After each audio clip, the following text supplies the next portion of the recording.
Well, maybe you've sensed it, that feeling that you're being watched. Well, the state has laws against stalking on the books, making it a felony. What if police don't recognize it? And what if it's a complete stranger who's bothering you? Tonight, Joe Conger and the I-Team investigates. Cynthia Verbeff is moving. Her home, she says, has become a house of horrors. I feel that I've lost my mind. I've lost my life. Incident reports from law enforcement tell the tale. Numerous break-ins at the address. Vandalism to her car, her motorcycle, her computer. Verbeff believes she's being targeted.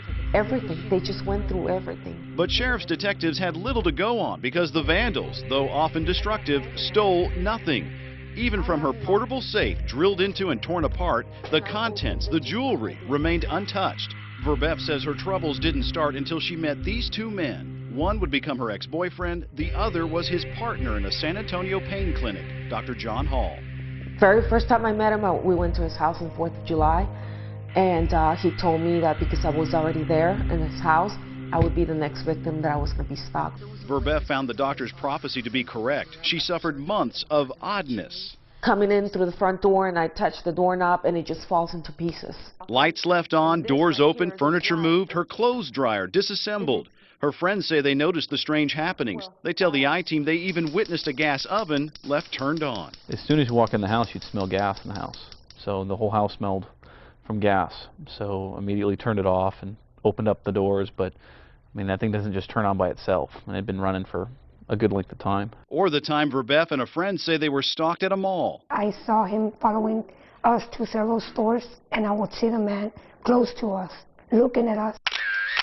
The girls had the presence of mind to snap a photo with their phone. Verbeff says all these happenings culminated in an assault. The 39-year-old believes someone drugged the food in her home and returned later to rape her.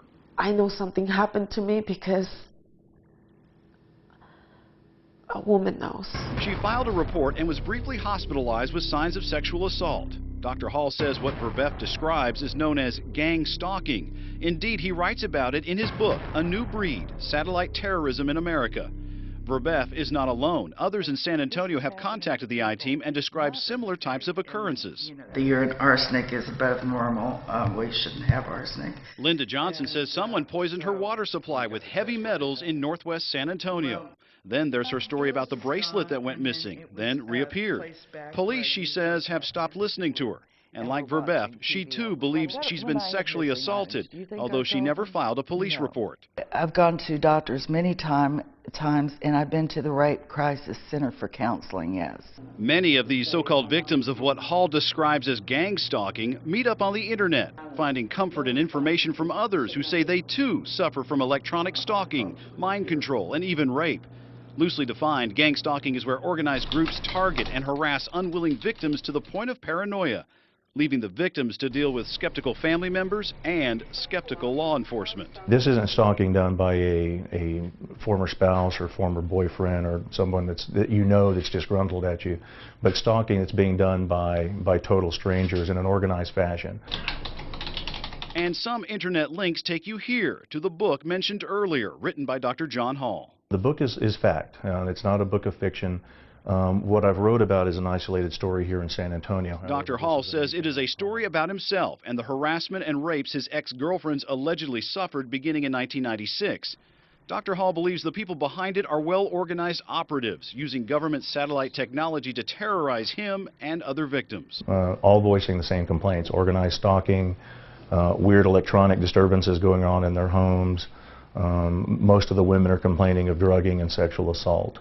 So it's a big national problem. Verbeff bought the book, and what she read, she says, caused her stomach to turn, because within the chapters in the story, she found similarities to her own situation. I pulled out the book and I started reading, and I'm like, oh my God, it's exactly what's happening.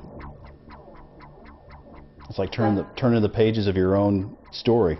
Everything. Remember the doors, windows, even the clothes dryer taken apart? Page 35, third paragraph, talks about reassembling appliances. The drugged food and rape? Page 52 talks of concealing Rohypnol, the date rape drug, in drinks and food. The account in Hall's book is chilling, and the I-Team uncovered some truth to his story. San Antonio police reports indicate there was a rape reported in 2007 in the same quad of condos where one of Dr. Hall's girlfriends supposedly lived.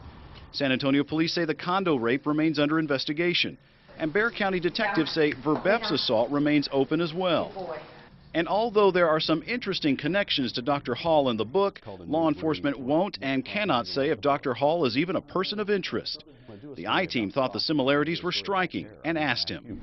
Could you in fact be the person that's creating this mess for these women? And that's actually one of the reasons why I got out of my ex-fiance's life, to make sure that they weren't victimizing her in order to get at me. Dr. Hall says he's been targeted by the same groups. There's mention in the book of a conspiracy by the criminals and by fellow doctors. Dr. Hall says the Texas Medical Board retaliated against him for uncovering the gang stalking. The I-Team confirmed one local hospital suspended Dr. Hall's clinical privileges for 2 months in 2006. In 2007, the Texas Medical Board ordered 2 mental evaluations of Dr. Hall. The first came back normal, but a second evaluation found a probable delusional disorder and ordered psychiatric treatment. And in 2008, Hall's license was suspended, this time when he tested positive for cocaine. In the book, he explains the operatives drugged him with cocaine periodically.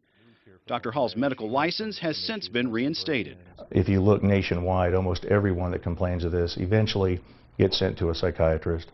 The psychiatrists don't look into the technology. They don't do any research into whether or not any of this is possible. With his book published, Dr. Hall is taking his message nationally. He's appeared on cable TV shows. Thank you so much, Dr. Hall. Late night radio. And our guest tonight, Dr. John Hall.